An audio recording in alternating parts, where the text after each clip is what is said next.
To the Honorable Senator Ramon Bong Revilla, lagi ko po nakikita rito na may dala, kulang na lang po, wheelchair. Hindi po tayo nagpapaawa dito, no? Sino ba namang gustong umabsent dito? That's why I want to be online. Pero, namaga yung paa eh. Alam ni majority. So it's okay, Mr. President. Kahit na mabulok yung paa dito, no problem. Para sa bayan. I think he should be considered bedridden even under our rules. You know the reason why I'm bringing this up? Because last week, another colleague of ours was going to do a checkup and ask for Zoom call as well. When will this stop, Your Honors? When will this stop? What is the leeway that we're going to give our colleagues? Mr. President, we abide by the rules and Yes. it actually says very clearly that bedridden is a category that applies. No, it's not in our rules, Madam. He attended a political party rally in Manila Polo Club, was seen by everybody standing beside our president, and therefore he seems fit. Mr. President, just a point of inquiry on the basis of humanitarian consideration, Mr. President. Mr. President, I've been looking diagonally to my left for the last several days. A colleague of ours coming from our great province of Cavite, Mr. President. May I know the exact rule, Mr. President, concerning a colleague, concerning a member of this chamber with medical devices, apparatus, and apparently under rehabilitation, Mr. President? Is he really required to be physically present during hearings? I'm referring, Mr. President, to the Honorable Senator Ramon Bong Revilla. Lagi ko po nakikita rito na may dala, kulang na lang po, wheelchair, Mr. President. Well, with due respect to our distinguished colleague, the rules is very explicit. We only amended the rules for online sessions for COVID infected individuals or those that have contagious diseases, COVID, TB, Ebola. Pagkaganyan, pwede yan online or is bedridden. We're lax. But the rules is very specific. It is only for contagious diseases. But due to humanitarian reasons, because he had his operation last week that he could not stand up, we allowed it. However, he attended a political party rally in Manila Polo Club, was seen by everybody standing beside our president, and therefore he seems fit to be able to join us. And he joined us last Wednesday, to be very fair about it. He did join us last Wednesday. So I leave it now to the majority leader to make the proposition. Yeah, Mr. President, just to put on record, if Mr. President, may I take the Yes. floor? Yes, our distinguished colleague from I Cavite just is want to recognized. let you, to inform the body, hindi po tayo nagpapaawa dito, no? This is just a mere parang consideration. I don't mind for humanitarian reason. I mean, I don't mind. Ako so far, in the past two Congress, perfect attendance ang inyong lingkod. Never been late, never been absent. Sino ba namang gustong umabsent dito? That's why I want to be online. During our last session, I attended. I tried. Pero, namaga yung paa eh. Alam ni majority.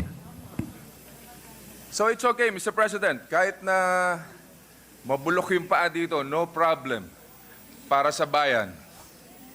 Yeah, just a reminder, Your Honor, no? I've had a perfect attendance since 1998. I have not been absent from session since 1998. For the record, I must have the longest record of appearance in the legislature.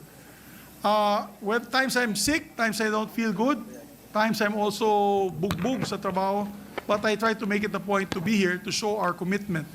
But the rules is very clear, and I leave it back to our chairman of the Committee on Rules to make the motion or the manifestation so that we are clear with the rules. Thank you. Mr. President, may I reiterate what you mentioned about our rules? it's very clear on Rule 14, Senate Session, Section 41. Letter B, Mr. President, convene and hold session through teleconference, video conference, and other reliable forms of remote or electronic means using appropriate information and communications technology systems due to force majeure or the occurrence of a national emergency as determined by the majority of all the members of the Senate, which may prevent the convening of the Senate or the physical presence of its members in the session hall. If you recall, Mr. President, I think last week, Mr. President, there was no objection coming from our colleagues of the Senate when we made that motion, Mr. President, to somehow suspend the rules for our dear colleague who just had a terrible accident, Mr. President. And again, we would like to put on record that we commiserate with our distinguished colleague. And in Rule, in Section 120 of our rules, Mr. President, it says here, and I quote, "The unanimous consent of any action or proceeding may be given expressly or impliedly." And that's the main reason, Mr. President, that we allowed our colleague to be present via online without touching, Mr. President, our regular rules, Mr. President, because no one actually objected to it. But again, Mr. President, this is a case-to-case basis. If anyone would move, Mr. President. Yes, I move, Mr. President, Majority Leader. With all due respect and in recognition still of our rules, I believe there is a definition for bedridden. Given the inability of our colleague to move, I think he should be considered bedridden even under our rules. You know the reason why I'm bringing this up? Because last week, another colleague of ours was going to do a checkup and ask for Zoom call as well. When will this stop, Your Honors?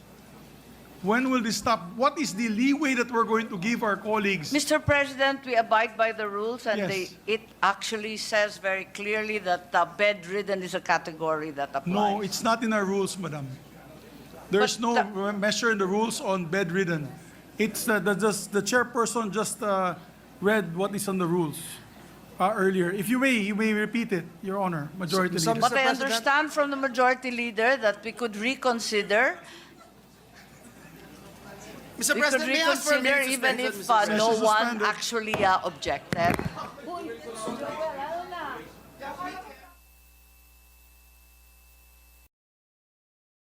President. Session resumed. Mr. President, Senator Amy Marcos is seeking the floor and actually has the floor. I move that she be recognized, Mr. President. Our distinguished colleague from Ilocos Norte is recognized. Yes, thank you very much, Mr. President. And upon consultation, let me withdraw the motion and just enjoining your greatest humanitarian concern, refer therefore this issue to the Committee on Rules for further study and immediate action. Yes, Majority Leader. Thank you, Mr. President, and we'd like to thank our distinguished colleague, Senator Amy Marcos, for trusting her Committee on Rules. Yeah, there being no objection to her motion, duly seconded by the Majority Leader. Motion is approved. Thank you, Mr. President. Thank you, Mr. President. Thank you, Senator Tolentino. Thank you.